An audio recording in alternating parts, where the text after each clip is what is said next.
Hello there, my name is Benedikt Peschl. Welcome back to the second video on morphology out of our introductory series on the Avestan language.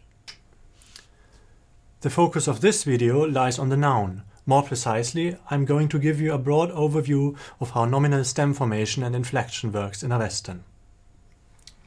Further, more specific topics we will look at are inner paradigmatic ablaut and heteroclisis, the alternation of nouns between different stem classes, as well as some features surrounding the grammatical category of number. So let's get started. As discussed in part 1 of our videos on morphology, the main device used to derive nouns and adjectives from roots in Avestan is suffixation. A large number of suffixes is used for this purpose, and their distinctive semantic features are often difficult to make out. Only a small selection of available primary suffixes, that is, suffixes attached directly to the root, is listed here. So for instance, the suffixes a, ta, ti and tu are all used to derive nouns from the root gai, gia, ji, meaning to live. So we get gaia, life, gaitha, living being, jiti, living, and jiatu, life subsistency. Note that in these derivatives the root appears in 3 different shapes, gai, gia, and ji. Historically, these represent 3 different ablaut variants. I have also added example for 2 more primary suffixes, man, which forms verbal abstract nouns like some of the other suffixes above, and tar, which forms agent nouns. You can look at the examples here. In contrast to the primary derivatives we have just been looking at, some nouns resist any further subdivision into root and suffix. Here we may differentiate between nominal root stems, which lack any sort of link to a verb, and root stems which simultaneously function as verbal roots. Examples for the first category would be ab, water, and krp, body. Examples for the second category, gar, a song of welcome, and vach, word, which stand beside the verbal roots gar, to welcome, and vach, to say. A second class of suffixes, besides those used in primary derivation, are those used to build secondary derivatives, often adjectives, from existing nominal stems. Typical representatives include a, ja, wan, want, and chan. The last has an initial laryngeal, the former presence of which is still detectable from the meter of the gathas. The first 2 of these 5 suffixes can be broadly characterized as denoting affiliation. The remaining 3 all indicate possession. So let's look at some of the examples here. There's a noun ayar, day, and if you attach a suffix a to that, it becomes an adjective, ayara, of the day, or belonging to the day.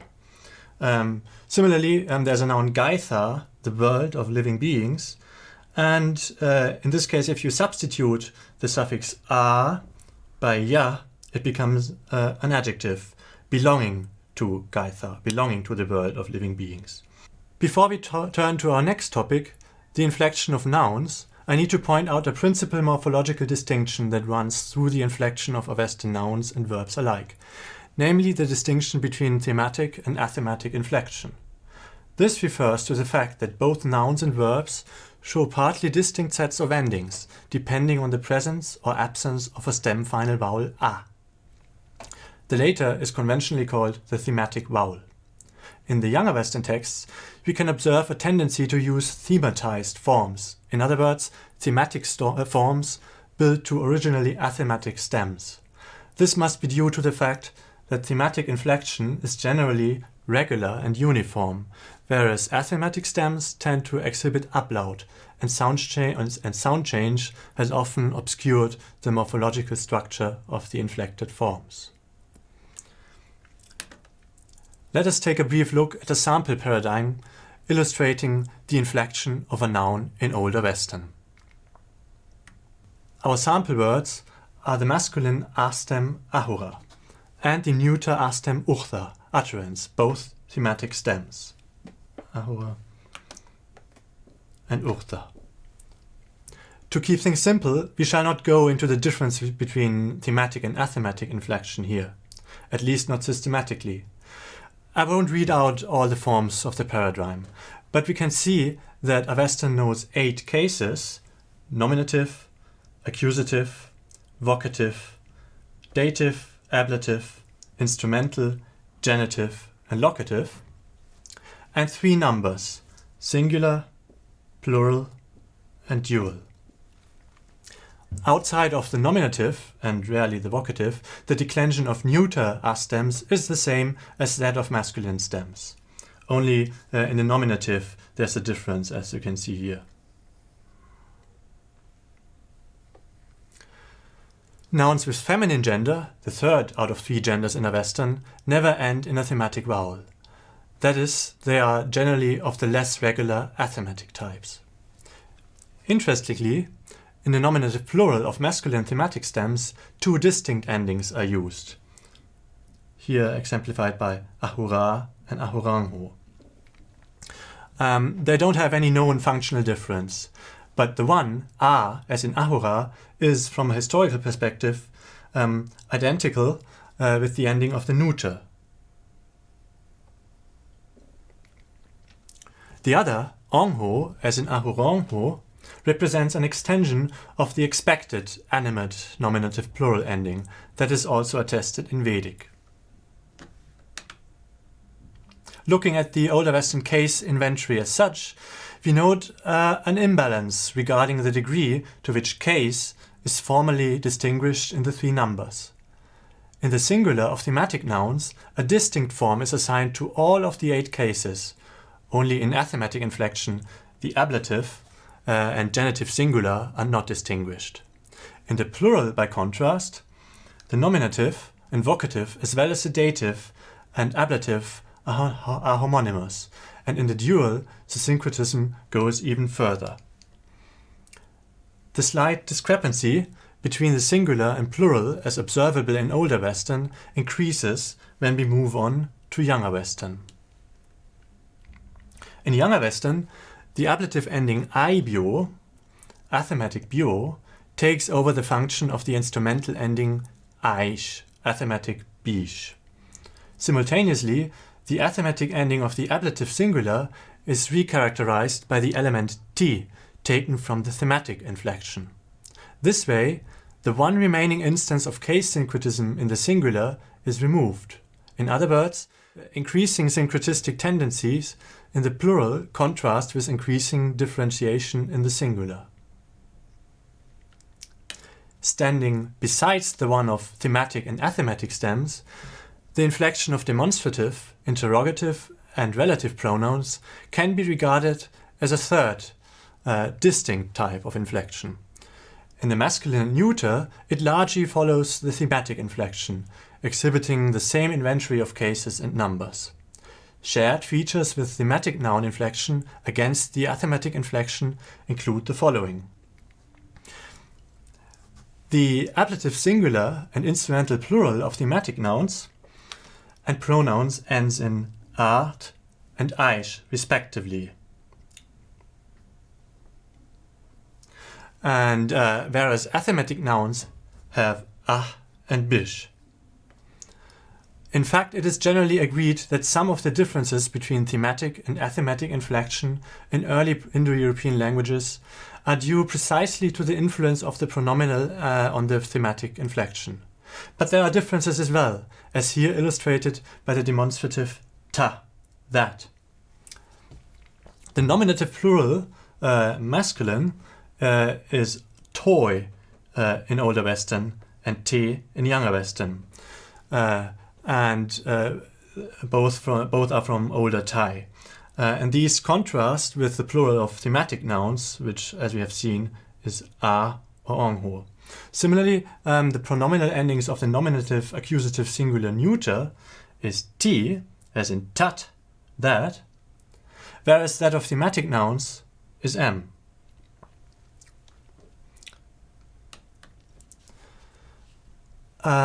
A distinctive feature of nominal inflection in Avestan is the inner paradigmatic ablaut, which regularly affects certain classes of athematic stems. thematic nouns, by contrast, are exempt from any sort of inner paradigmatic ablaut. As a general rule, only athematic suffixes are subject to ablaut in Avestan. For instance, the agent noun datar, creator, appears in its full grade, datar, in the accusative form, datarem. But in the genitive, the zero grade variant, tr or thr, is used, da thro. We have already seen some examples of this phenomenon involving other suffixes as well in our first video on Avestan morphology. Note that the change of the voiceless stop t, as in the full grade form of the suffix tar, to a fricative in da thro is the result of a decisive sound change in the prehistory of Avestan, which turned plosives into fricatives when followed by a consonant. Whereas suffix ablaut is widespread with athematic nouns, ablaut of the root syllable only occurs as an archaism preserved by a small selection of nouns. Examples are the words for lifetime, ayu, which, for instance, in the genitive singular is yaush, and the word for path, pantar, which in the ablative singular is patho. Simultaneous suffix ablaut and the effects of past sound change, also involving the effects of laryngeals here, add to the synchronic irregularity of these nouns. As a further peculiarity, Avestan knows a type of heteroclitic nouns, that is, nouns in whose stem two suffixes alternate. I'm talking about the so-called R-N stems. This is a mildly productive class of neuter nouns whose nominative accusative singular shows a suffix ending in R, either the suffix ar or the suffix var. In other forms of the paradigm, these are replaced by a corresponding suffix ending in n. Examples are the word for day, ayar, and this is an example for a word exhibiting the suffix ar, and the word for continent, karshvar, with the suffix var. The genitive singular of the former is ayon, from former ayans, where the suffix is changed to an instead of ar, and the nominative plural of the later is karshborn, where the suffix has changed from van, from var to van. You may remember from the previous video that the plural of neuter consonant stems is formed by lengthening the vowel of the suffix. So that's why we get the long grade suffix van here instead of short grade van.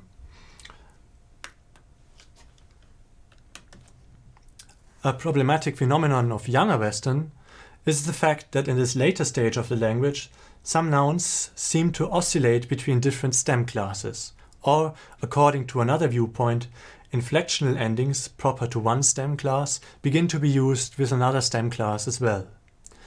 A well-known case with a significant number of apparent examples is the use of long A stem endings in the plural of neuter thematic stems.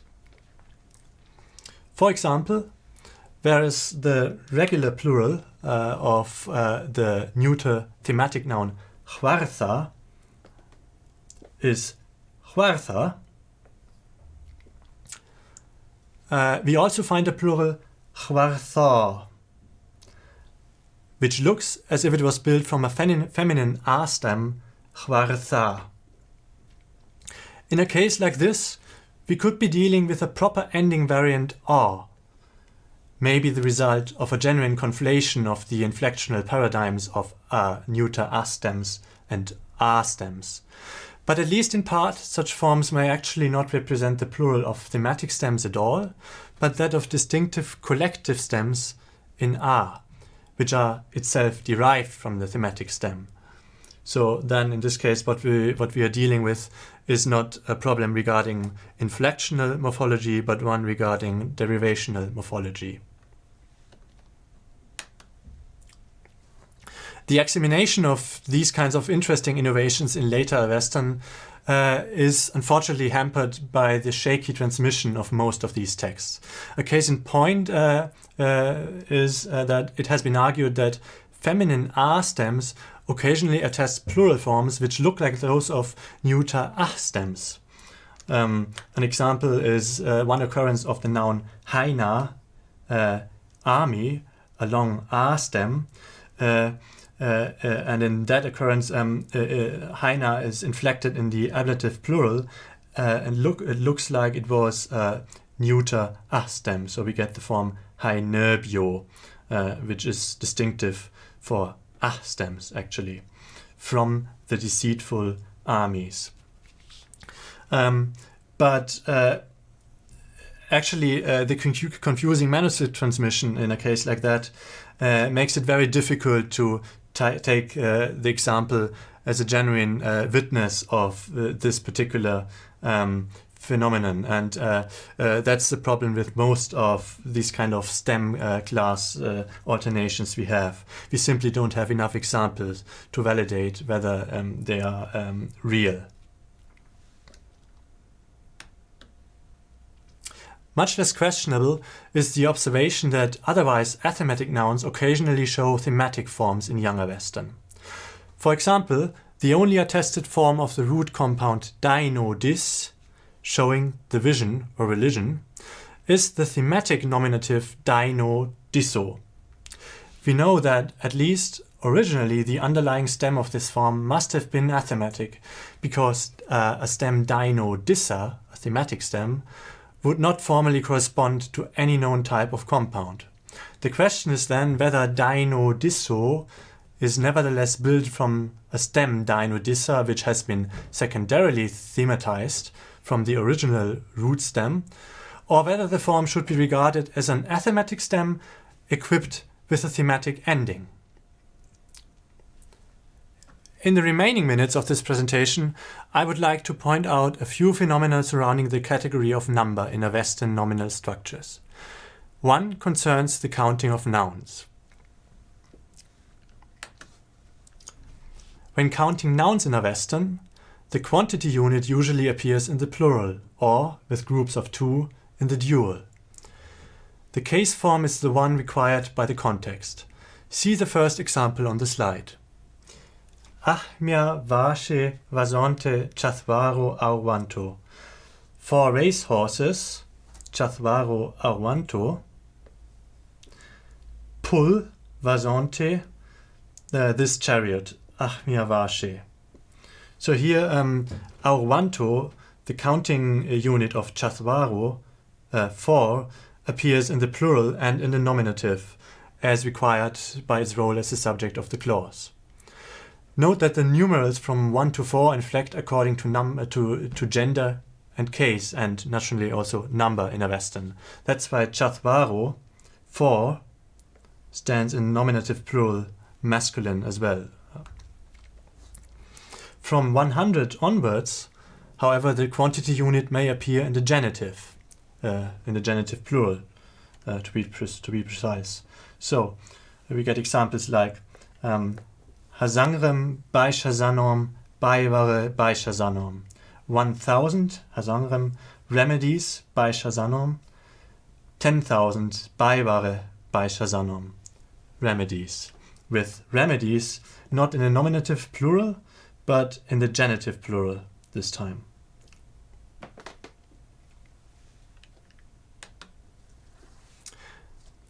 Next, a few words regarding the use of the dual in noun inflection seem appropriate.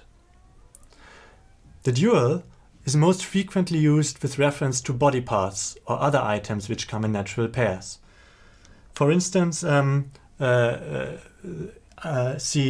Old Avestan form ashibia with the 2 eyes from the noun ashi, which usually occurs in pairs. Ashibia is the instrumental dual form of ashi. these kinds of nouns will rarely be used in the plural, so one could suppose that the dual endings simply function as variants of the plural endings when they occur with certain nouns.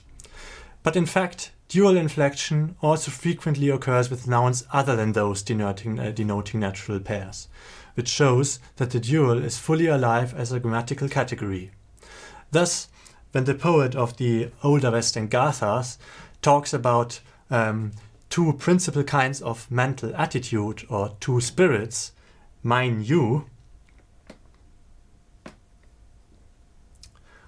the dual mine you is used, the long u. A peculiar phenomenon in Avestan is the use of the elliptical dual to refer to a group of two which is conceived of as a logical pair. Thus, tevishi, the dual form of the noun tevish, meaning strength, is used as an equivalent to a set phrase which usually is attested as a dvandva compound, tevishi utayuti, strength and stability. So instead of using these two words or these two elements, simply one dual is enough, which then points to both members of the logical pair. And the same can be said about the dual of the word for mortar, havana, here in the genitive dual, havanaios. If used in the dual, it doesn't refer just to the mortar, but also to its logical counterpart, the pestle. Finally, I'd like to draw your attention to another interesting, though disputed phenomenon in Avestan. It has been argued by the French Indo-Europeanist Xavier Tremblay that the language of one specific Young Avestan text, the Videvdat, contains evidence for a nominal category numerative, a fourth number, so to say, besides singular, dual, and plural. Descriptively, this refers to the use of the thematic nominative accusative plural ending a for arithmetic nouns, but only then when they are used as counting units with numerals. In the Videvdat, we thus find examples like chwash, chafna, with this so-called numerative form of the word for night, chapan, instead of the expected accusative plural, chapano. According to Tremblay's attractive proposal, this may continue the formula value of the ending a not as a plural, but as a collective marker in Avestan. I thank you for watching, and I hope you will join me again for the third and last video about the morphology of Avestan, in which we will look at the Avestan verb.